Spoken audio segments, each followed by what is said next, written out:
deixarem falar, eu cantarei. Se não me deixarem cantar, eu gritarei. Se não me deixarem gritar, eu gesticularei. Mas não há nada neste mundo que me impedirá de proclamar a palavra do Senhor, de proclamar a palavra do Senhor. Boa tarde, ouvinte da Rádio Mulher, FM 99.5. Boa tarde, Padre Gilson. Nosso programa, a honra de apresentar, receber a visita do nosso padre Gilson, né, de Muriaé. Foi ordenado em Alemanha, né? Alemanha. E vai voltar para trabalhar ainda? Isso, eu já, no dia 31 aí, de gente, maio. olha que presente para nós aí, né, gente? Então, daqui a pouco a gente vai falar mais com o senhor aí, fazer algumas perguntinhas. Boa tarde, Diva. Boa tarde, ouvintes. Boa tarde, Paulo. Boa tarde, Batista. Boa tarde, Pedro Luiz. Boa tarde, Davi. O Davi tá visitando a gente também. Boa tarde, Davi. Boa tarde. Isso, menina, hein? O Davi, rapaz, geração de Jesus, hein? Você sabia dessa? É isso aí. Nós estamos iniciando mais um programa. Boa tarde com Cristo. Em nome do Pai, do Filho e do Espírito Santo. Amém. A graça de nosso Senhor Jesus Cristo, o amor do Pai, a comunhão do Espírito Santo esteja conosco. Bendito seja Deus que nos reuniu no amor de Cristo. Vamos pedir ao Espírito Santo que venha nos capacitar, nos purificar de nossos pecados. Vinde, Espírito Santo, enchei os corações dos vossos fiéis e acendei-lhe no fogo do vosso amor. Enviai o vosso Espírito e tudo será criado. Renovaremos na face da terra. Oremos. Deus que instruísse o coração dos vossos fiéis, com a luz do Espírito Santo, fazer que apreciemos retamente todas as coisas, segundo o mesmo Espírito, e gozemos sempre da sua consolação, por Cristo Senhor nosso. Amém. Ontem nós celebramos a festa da Ascensão do Senhor. É um evento central da religião cristã, que marcou o momento da subida de Jesus aos céus, após a sua ressurreição. Não podemos confundir ascensão com assunção, né? Ascensão é de Jesus, a assunção de Nossa Senhora. Ascensão significa subida, né? Jesus sobe ao céu, ele sobe sozinho ao céu. Ele mesmo se eleva ao céu. A assunção da Nossa Senhora é elevada ao céu pelos anjos, né? Ela é arrebatada. Então é uma diferença muito grande isso aí.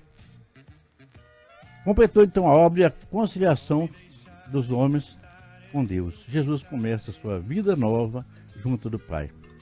A sua peregrinação pela terra assim se terminou. Terminou não com derrota, mas em triunfo e glória. Ascensão, o último mistério da vida de Jesus, é a sua exaltação suprema iniciada já com a ressurreição da sua glorificação plena pelo Pai, que constitui o Senhor, centro da história do mundo. A exaltação e glorificação de Jesus representa as primícias até a causa da nossa própria glorificação. Desde a ascensão, o homem tem certeza que Jesus é corpo e alma, que nos dá a esperança de um dia irmos morar no céu com Ele. Ele mesmo prometeu: na casa do meu Pai há muitas moradas. Vou preparar um lugar para vocês e voltarei para levar contigo. É uma promessa de Jesus, voltar para nos levar com Ele. Depois da ascensão, Jesus deixa de estar visível na terra. E, no entanto, Ele permanece eternamente vivo, permanece sempre presente no meio de nós. Na igreja, embora não vejamos fisicamente, temos a possibilidade de receber Cristo vivo na Eucaristia. Foi o meio que Ele encontrou para viver entre nós. Ele continua entre nós. Na Eucaristia nós temos aquele contato vivo com Ele. A força do Espírito Santo, né? Nós, portadores da força do Espírito Santo, devemos continuar essa obra da salvação. Não teria motivo Jesus vir ao mundo sacrificar, dar sua vida por nós, se nós não continuarmos a sua obra, né? No batismo nós recebemos essa missão missão de continuar a obra de Jesus. Foi por isso que Ele nos mandou o Espírito Santo para nos dar força, para nos fortalecer e nos orientar cada vez mais. Temos aqui a presença do Padre, um exemplo disso, né? Um chamado de Deus que ele recebeu para estar a serviço do Senhor, pronto para continuar a obra de Cristo. Ele e muitos outros padres, né? É uma decisão forte, uma decisão difícil de tomar. É preciso renúncia, é preciso mudança de vida, é preciso interesse e vontade, né? Então, meus parabéns, Padre, por essa atitude, né? Por esta escolha, né? Por essa escolha. Vamos chamar o Evangelho? Sim. Então, a partir do nosso Evangelho, a hora principal do nosso Evangelho, é ouvirmos a palavra de Deus. Vamos ouvir, então, o Evangelho de Jesus. Será proclamado pelo nosso irmão Paulo de Souza.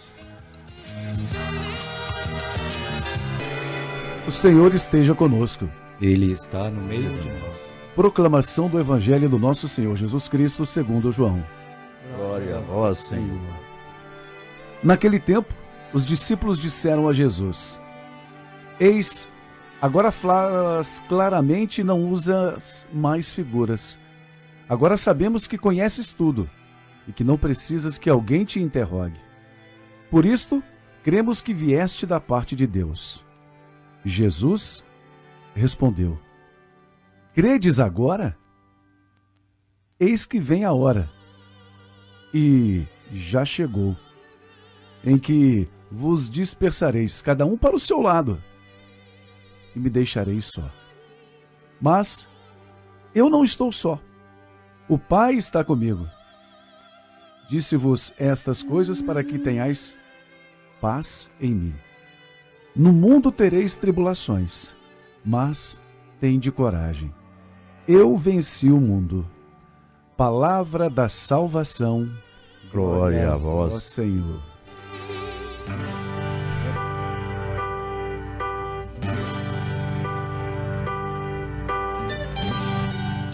A reflexão de hoje está em João 16, 29 e 33. O Evangelho de hoje diz que os discípulos ficaram bastante satisfeitos com a forma clara que Jesus falava com eles. E devido à sabedoria e clareza que Jesus passou a se expressar, eles afirmaram que agora sim acreditava que realmente Jesus era Filho de Deus. Jesus ficou muito surpreso e disse: Credes agora? Depois de tanto tempo, agora que vocês acreditam em mim? Mas Jesus, sendo Deus, sabia de tudo o que estava para acontecer, inclusive que ia ser abandonado pelos seus maiores amigos. E disse: Eis que chegará a hora, e já chegou, em que vos dispersareis, cada um para o seu lado, e me deixareis só. Mas eu não estarei só, porque o Pai está comigo. Meu irmão e minha irmã, Jesus sofreu muito com o abandono de seus maiores amigos. Imagine como foi seu sofrimento quando Pilatos disse na Assembleia: Quem vocês querem que eu solte? Jesus ou Barrabás? E todos gritaram e de uma só voz: Solte Barrabás, solte Barrabás. Não tinha ninguém para defender Jesus. Imagina o que Jesus pensou naquele momento. Cadê os meus discípulos? Cadê os meus seguidores? Cadê aquelas pessoas que eu curei, que eu expulsei demônio? Aquelas pessoas que eu alimentei multiplicando pães? Não tinha ninguém ali. Somente Maria, João e algumas mulheres, mais ninguém ali em sua defesa. Jesus sofreu muito com isso, porque Jesus, quando ele era humano, apesar de ser Deus, mas quando ele era humano, ele era 100% humano. Jesus 100% Deus, 100% humano. Então ele sofria as mesmas dores que qualquer um de nós sofre. Portanto, não foi fácil para Jesus. Jesus nos ensina um grande exemplo nesse Evangelho. Depois de ressuscitado, ele aparece aos discípulos e não cobra nada deles. Jesus apenas diz: a paz esteja convosco. Já imaginou se fosse um de nós? As primeiras palavras seriam a cobrança. Que amigos são vocês que me abandonaram nas horas mais difíceis? Não seria assim, a gente ia cobrar mesmo. Mas Jesus conhece nossas fraquezas e nos perdoa. E não cobra nada de nós. Jesus então disse a eles: recebam o Espírito Santo. Aí sim, depois que receberam o Espírito Santo, perderam o medo, criaram coragem e ficaram dispostos a evangelizar. Mas Jesus deixa claro que no mundo tereis tribulações e aflições. Não vai ser fácil anunciar a boa nova e vivenciá-la num mundo cheio de maldade, cheio de malícia, corrupções e falta de amor. Jesus já avisou a eles que iria sofrer e chegariam até ter momentos de pensar em desistir. Mas Jesus afirma uma palavra de incentivo: coragem, eu venci o mundo. Então, gente, esta palavra, essa frase de Jesus não pode ser esquecida. Ela tem que ser guardada em nosso coração. Todas as vezes que estivermos fraquejando, ficando com medo, desanimado, devemos lembrar o que Jesus disse: coragem, eu venci o mundo. Quando fomos batizados, também recebemos a missão de sermos profeta. O que é um profeta? Profeta é alguém que está à frente do seu tempo. Alguém que observa as pessoas e os fatos e consegue antever as situações. Então, gente, o profeta vê as coisas antes de acontecer. Esta é a missão do profeta. O profeta tem a missão de revelar Deus nos acontecimentos. Enquanto as pessoas estão malhando, estão metendo o pau, achando que Deus é culpado de tudo, o profeta tem a obrigação de mostrar que muitas coisas que acontecem, culpa não é de Deus. Deus apenas permite, porque Ele quer nos deixar livre, mas não é Ele que traz o mal ao mundo. Essa pandemia, por exemplo, não vem de Deus. Não foi Deus que mandou essa pandemia. Se Ele permite, muitas vezes por causa dos nossos pecados. Muita gente estava achando que nem precisava mais de Deus. Podia fazer tudo, o homem faz tudo, o homem consegue comunicar-se à vontade, fazer de tudo. Mas com esta pandemia, muitas pessoas estão se convertendo e reconhecendo que Deus é maior. Reconhecendo que sem Deus nós não somos nada. Só Ele pode nos livrar dessa pandemia. E ela veio para pegar grandes e pequenos. Ela não veio só para os pequenos, só para alguns não, mas veio para todos. E não veio só para o Brasil, e para o mundo inteiro. Então, as pessoas hoje têm que reconhecer que sem Deus nós não somos nada. Ele é o poderoso. Ele é o dono da verdade. A Ele tudo é possível. O profeta tem a missão de anunciar, denunciar e consolar. 3 missões importantes: anunciar a palavra de Deus, denunciar as injustiças sem medo e com coragem, e consolar as pessoas que sofrem. O profeta tem a missão de prepararem as pessoas para o que está por acontecer, assim como Jesus preparou seus discípulos, dizendo que eles iriam enfrentar e dando palavras de ânimo e conforto. Esta é a missão do profeta. Amém? Louvado seja nosso Senhor Jesus Cristo, para sempre seja louvado.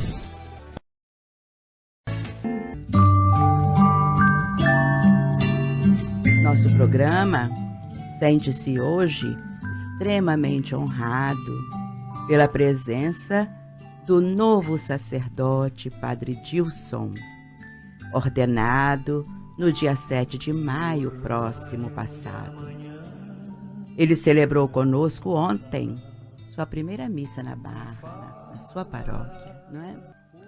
Então, Padre Dilson, nós todos, ouvintes, queremos saber algumas coisas, não é? Como foi essa trajetória sua, não é? Até agora. E primeiro, assim, como é ser chamado por Deus, Padre Dilson? Como é isto? Boa tarde, Diva. Boa tarde, amigos aqui nos estúdios da rádio, amigo ouvinte em casa. Essa pergunta, como é ser chamado por Deus? Qualquer um de nós poderia respondê-la. Sabe, Diva, porque chamados por Deus somos todos. A vocação, ela não é um dom específico. A vocação, ela é um dom que nasce no nosso batismo. Quem é batizado é também chamado por Deus a fazer diferença no mundo, a encontrar a sua maneira específica de servir. Então, existem pessoas que sentem desde cedo ou mais tarde o chamado a constituir uma família, o chamado a uma profissão, o chamado a ensinar, o chamado a curar, o chamado a organizar e assim por diante. E dentre os muitos chamados está também o chamado a ser sacerdote, o chamado a servir de uma maneira específica. Então, como eu me sinto? Eu me sinto hoje muito feliz, muito realizado por estar dentro de casa na minha vida. Eu me sinto em casa na minha vida porque sinto que encontrei aquela forma que Deus tinha para mim de servi-lo. Outras pessoas vão encontrar outras formas de servi-lo, mesmo na igreja. E eu só posso me sentir muito realizado.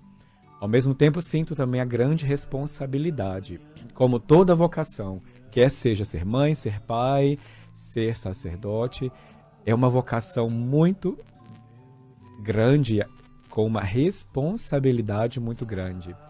Em alemão, as palavras dons e a palavra responsabilidade, tarefa, elas são muito parecidas. Então a gente recebe um dom, em alemão a gente diz uma Gabe, e ao mesmo tempo ela é uma tarefa, uma Aufgabe. Então é assim que eu vejo a minha vocação. Ela é um dom recebido por Deus, recebido de Deus, e ao mesmo tempo é uma grande responsabilidade que eu tenho que agora assumir. Já assumi solenemente perante a igreja, perante o meu bispo, perante a comunidade, e quero continuar assumindo a cada dia.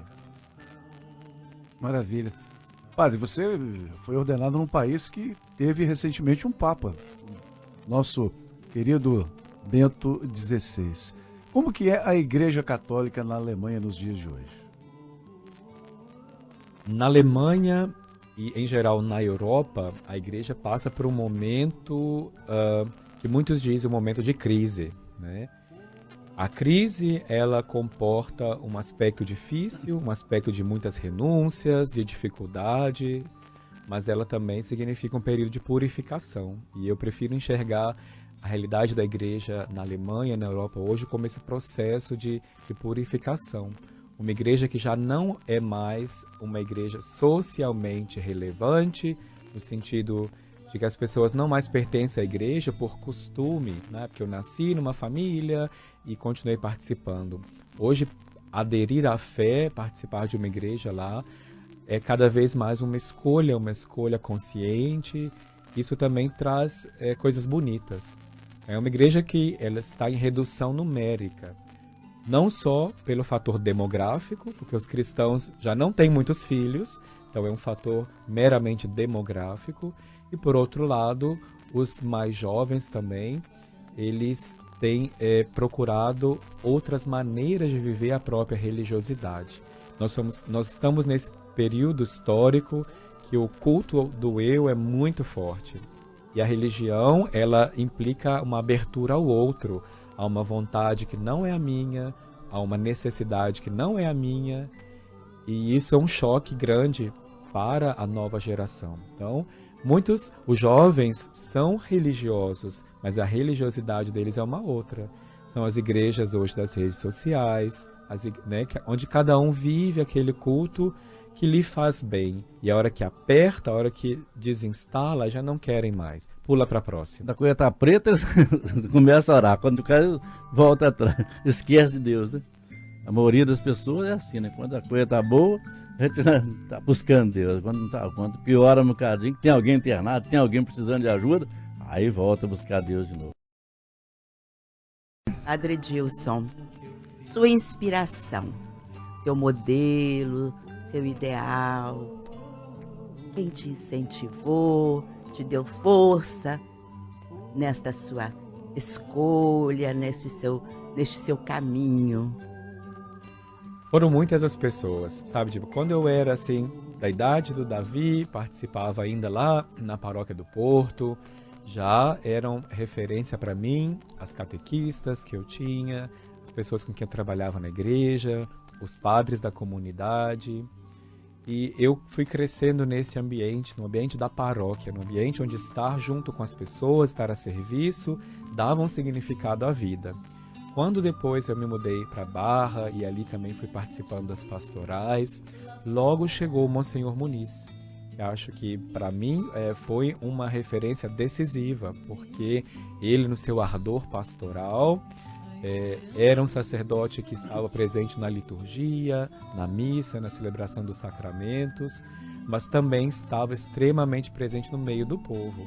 Quando eu morava, né, meus pais ainda moram próximo da igreja, e o Monsenhor vinha bater na minha janela, ele me chamava de funcionário, para dizer, funcionário, vamos visitar os doentes, funcionário, vamos no asilo.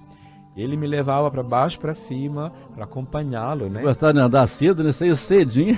Mas eu saí com ele algumas vezes. Acordava a gente muito cedo para fazer as visitas. E assim, então, aquilo também foi me inspirando, assim, como é bom essa vida no meio das pessoas e a serviço das pessoas.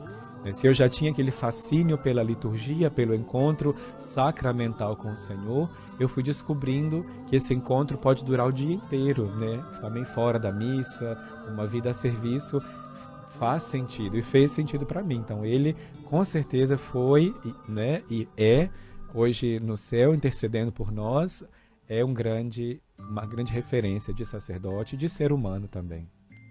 Com certeza. Padre Edilson, eu queria que o senhor comentasse um pouquinho, nós estávamos comentando há pouco ali, né? A respeito do imposto que é cobrado dos fiéis lá, né? Eu estava falando ali que eles cobram uma taxa retida na fonte já dos fiéis, e aquele que recusa pagar, ele é expulso da igreja ou ele tem que afastar da igreja? E também diz que é excluído também o sacramento que receberam. Tem isso?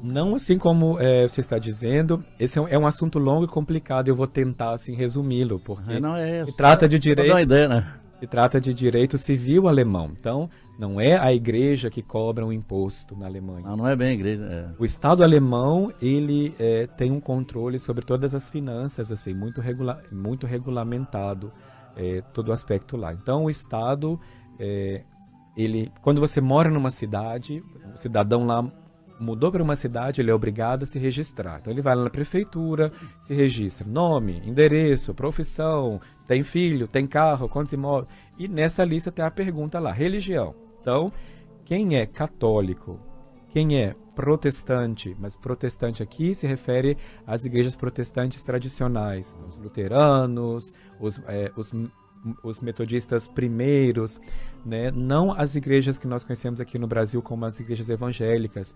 Na Alemanha são chamadas de igrejas livres porque elas são comunidades cristãs mais recentes, então elas não são reconhecidas como igrejas no sentido do Estado alemão. Os muçulmanos são reconhecidos, os islâmicos, a comunidade hebraica, os judeus, enfim.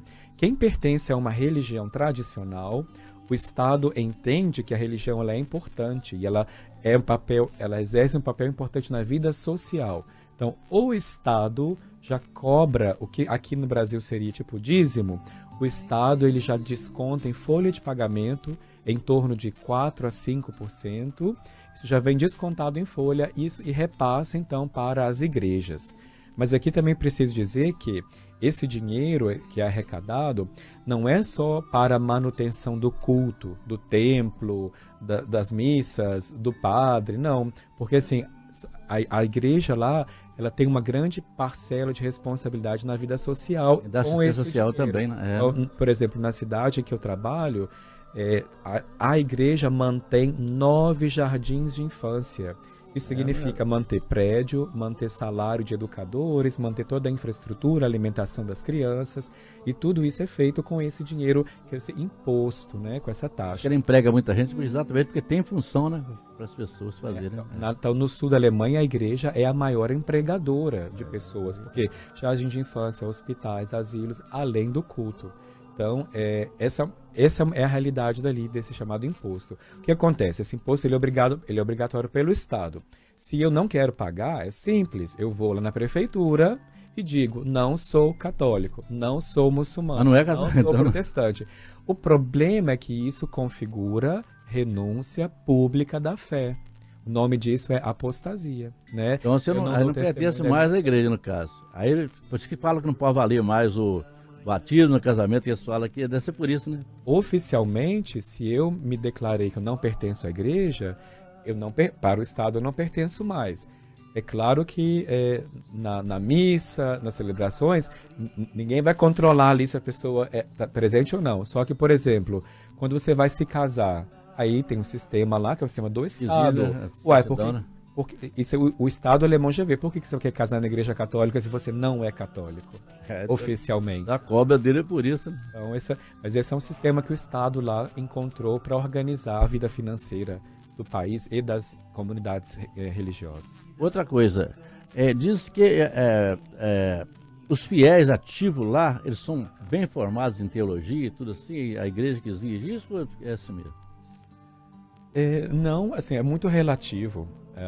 A Alemanha é muito difícil dar como o Brasil, não existe assim, não dá para fazer uma selfie que mostra toda a realidade. Depende de cidades, se é uma cidade grande, uma cidade menor, se é uma cidade industrial, uma cidade universitária. De uma forma geral, o que eu posso dizer é que os fiéis eles são mais interessados, sim, pelo aspecto bíblico-teológico. Porque a fé é muito mais uma fé de adesão do que uma fé de costume. Então, eles procuram mesmo saber, eles se interessam. Mas isso é de modo geral. Mas é isso mesmo que eu entendi, né? Parece que, né, é umas coisas que a gente vê que chama a atenção da gente, a gente fica curioso. Já que vamos perguntar um negócio que eu já vi uma vez, mas muito boa a resposta sua e deu para todo mundo entender. Eu entendi bem, todo mundo entendeu, né, Diego? Dá para entender a explicação dele, foi muito boa. Hoje nós temos só uma Alemanha, padre, mas até pouco tempo atrás nós tínhamos 2 Alemanhas, né? Com o fim da Segunda Guerra Mundial, nós tínhamos a Alemanha Ocidental, que é a República Federal da Alemanha, e a Alemanha Oriental, que é a República, era melhor dizendo, a República Democrática Alemã. A pergunta é, o lado leste do que é hoje a Alemanha unificada, pelos anos que tivemos de um regime comunista de Estado, ele é uma parte em que há uma, digamos assim, uma atividade religiosa menor ou não? Você pode notar isso a olhos nus lá no cotidiano? Com certeza. Eu trabalho no sudoeste da Alemanha. Então, o sul da Alemanha em geral é uma parte mais católica. O sul da Alemanha também pertencia à parte capitalista, a parte onde a religião era permitida. Se a gente vai na direção mais ao norte, mais ao leste, na direção da antiga Alemanha comunista, então, lembramos que no regime comunista a religião era praticamente proibida. Então, não existe, né, a única religião permitida era a religião do Estado. Então, não existiam vida nas igrejas, os templos existiam, estavam ali, mas a vida religiosa era diferente. Então, ainda hoje, nessas dioceses, os cristãos, em geral, são minoria e os católicos, minoria entre os cristãos. Por essa razão. Tem mais evangélicos que católicos. Evangélicos no sentido de protestantes, luteranos, né? Não evangélicos no sentido nosso aqui, são das igrejas de recente criação. Luteranos, né? Porque se a gente pegar uma parte, porque Lutero, quando ele afixou lá em Wittenberg, em 1517, as 95 teses dele, ele não deixou de ser católico. Ao contrário do que muitos pensam, Lutero não deixou de ser católico. Ele era um doutor da Igreja Católica. Esses católicos, muitos evangélicos falam, exclui Maria, não sei o quê. Lutero não excluía Maria, não. Lutero falava de Maria, bem de Maria, eles agora tiraram Maria da igreja, né? Esse evangelho de hoje, ó. Muito interessante, muito interessante. É um choque cultural também, né, padre? É um choque. Batista, vamos a um rápido intervalo. Nosso assunto está muito gostoso e a gente vai voltar para conversar mais com o padre. Isso. São 5h42. E agora, estamos com o Dilson ainda, o Padre Dilson, ainda aqui conosco, com muita alegria nossa, de todos. Como que o nosso Dilson foi se estabelecer na Alemanha.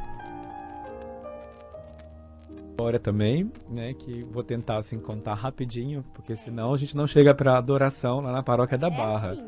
Né, Davi? Se você está nos ouvindo aí, a partir das 18 horas temos a adoração eucarística ali na Paróquia da Barra e às 19 horas temos a missa na memória de Santa Rita. Como eu fui parar na Alemanha? Então, eu entrei no seminário e fui estudar no sul do Brasil. Então, eu estudei em Taubaté, estudei em Santa Catarina. Depois que eu concluí os meus estudos filosóficos, eu ganhei uma bolsa de estudos da Pontifícia Universidade Lateranense de Roma para estudar lá. Então, em 2013, eu fui para Roma. E eu, então, fui estudar em Roma, fui continuar sequência dos meus estudos lá.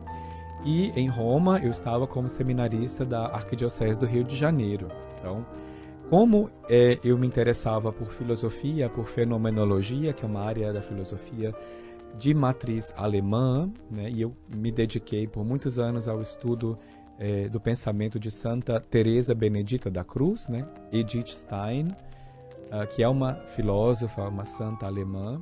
Na época, em conversa com Dom Orani, que é o arcebispo do Rio, que era o meu arcebispo, ele, junto com a equipe formativa do Rio, decidiram me mandar em Roma para um colégio alemão, para que eu pudesse ir aprendendo a língua e estivesse mais em contato com o pensamento alemão, já que eu estava, naquele tempo, começando o doutorado em filosofia.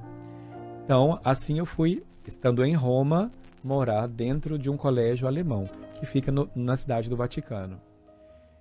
Então, eu estava nesse colégio, me preparando ali, mas para voltar para o Brasil, para voltar e servir aqui no Brasil como sacerdote.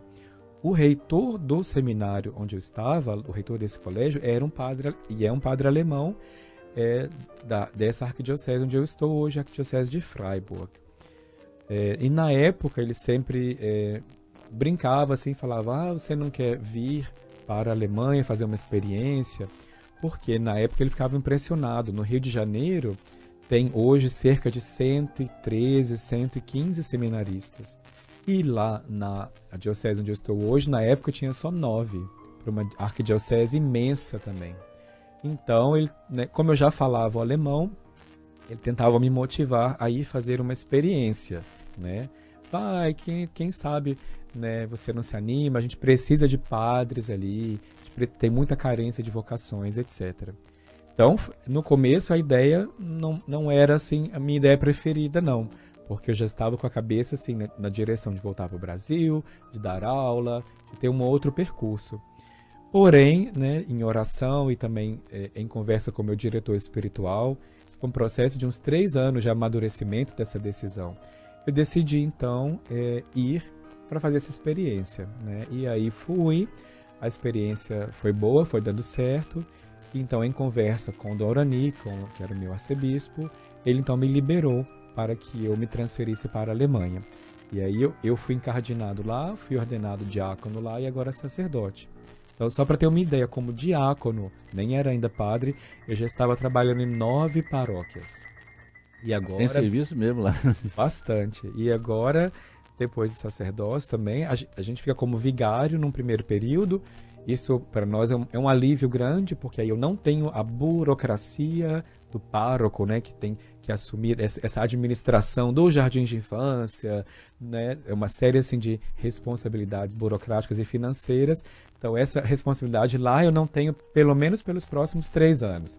E nos primeiros 3 anos nós trabalhamos como vigário. Isso significa que eu tenho meu tempo para pastoral. para o atendimento, né, das pessoas, para as missas, para o ensino religioso, que lá nós padres é que damos aula de ensino religioso nas escolas também. Então eu já dou aula lá para uma segunda, uma terceira série e um 9º ano. Então eu tenho as criancinhas e tenho os adolescentes. E Serviço não falta lá não, né? não falta é tempo. Que bom, que pena, não é? 5:50, somos felizes por viver este momento com o Senhor, viu, Padre Dilson? Rezaremos pelo Senhor todos os dias, pela sua fidelidade, a tão grande resposta ao compromisso do seu batismo mesmo, não é? E ao compromisso que o Senhor assume agora para sempre, não é? Que Nossa Senhora, que tem os sacerdotes como seus filhos prediletos, o acompanhe em toda a sua vida. Parabéns, parabéns, seja feliz, viu? Parabéns e muito obrigado pela visita sua aqui. Foi um prazer, né, de tê-lo aqui. E volte. Foi muito bom, valorizou o nosso programa de venha hoje. nos visitar quando estiver aí. Venha Isso. estar no- Deus te abençoe, que você continua lá com um trabalho bom. E ora por nós vamos orar por você lá, tá? Amém. Muito obrigado. Eu que agradeço o convite. Esse fim de semana, durante as celebrações, foram tantas emoções que a voz já começou a ir embora. Eu até disse ontem no dia, eu falei, se eu tiver com voz amanhã, eu venho sim ao programa. E é um prazer estar aqui, é um prazer poder cumprimentar também o amigo ouvinte, muitas pessoas que me conhecem, que com certeza eu gostaria de abraçar e gostariam de me abraçar, mas o tempo é sempre muito curto, nem sempre dá para encontrar todas as pessoas. Mas receba o meu abraço, né, permaneçamos em sintonia de oração. Em volta do altar da Eucaristia, a gente se encontra todos os dias. Então a gente vai estar sempre pertinhos uns dos outros. Amém. A Lúcia está lá em São Paulo ouvindo o nosso programa. Dá boas-vindas ao senhor, padre, a Patrícia e também a Solange. Também desejo boas-vindas e boa estadia ao senhor aqui em nossa cidade. Muito obrigado. Quem quiser ver o padre, daqui a pouco ele está lá na Igreja da Barra, celebrando, né? A adoração e a missa logo em seguida, né? Já tem tempo de ver ele ainda hoje lá, ó. É verdade. Isso aí. Então, agora às 19 horas temos a missa ali na Paróquia da Barra, né? Para quem não chega a tempo, às 7h30 tem missa lá na Vila Santa Rita, no bairro União, também. Hoje, memória de Santa Rita. Então, hoje tem missa festiva lá também com o Padre Carlos. E depois da missa na Barra, eu vou para lá também. Então, a gente se encontra, talvez, lá nas comemorações da Santa Rita. É isso aí. Tem muita oportunidade para ver o padre. Muito obrigada pela sua disposição, viu? E venha sempre, sempre que puder. Aparecer e morar aqui, faz uma visita pra gente aí. Seja sempre bem-vindo. Muito obrigado. Rezem por mim e me lembrarei também de vocês. Isso, lembra de nós minhas também. orações. Toda segunda-feira estamos aqui. De segunda a sexta, mas nós aqui, por exemplo, toda segunda-feira estamos aqui. Se eu ouvir nós na internet lá, pode vir lá no dia que tiver tempo. Não vai sobrar tempo não, porque é difícil. Esse serviço que você está tendo lá, não é? Isso. Muito bem, abraçando os aniversariantes dizimistas de hoje. Parabéns a Isabela Giovanni Silva, lá na Paróquia Imaculada Conceição, na Barra. Érica Carneiro Correia Silva e a Patrícia Demétrio, comunidade São José, no bairro São José. Lá na nossa comunidade, Batista, comunidade São Vicente de Paulo, no Bico Doce, a Maria Marta de Oliveira Andrade. E na paróquia Nossa Senhora da Glória, em Tamuri, a Mariana Braz de Oliveira. Botou aí? Isso. Eu tenho a Zélia e o Afonso. Mando um abraço especial para a dona Zilda Ferreira, que fez aniversário ontem. Eu estou querendo parabenizar ela lá na fazenda do Grama, no Capitinga. Então a Zélia e o Afonso estão mandando abraço aí para você também, Zélia, que está sempre ligado com a gente. Você, né, o Afonso, o Fábio Xavier também está sempre ligado com a gente ali, trabalha aqui em São Paulo. A todos vocês ligados conosco, o pessoal do nosso bairro lá está sempre ligadinho, né, Paulo, com a gente? Isso, tá exato. Todinha lá, com o Antônio, a Cecília, está todo mundo ligado com a gente, um abração aí.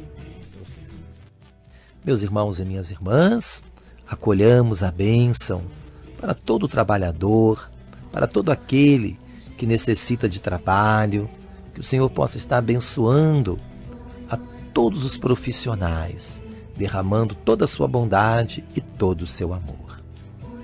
A nossa proteção está no nome do Senhor, que fez o céu e a terra. O Senhor esteja convosco, Ele está no meio de nós. Louvemos com devoção a Cristo, Filho de Deus, que se dignou ser considerado filho do operário.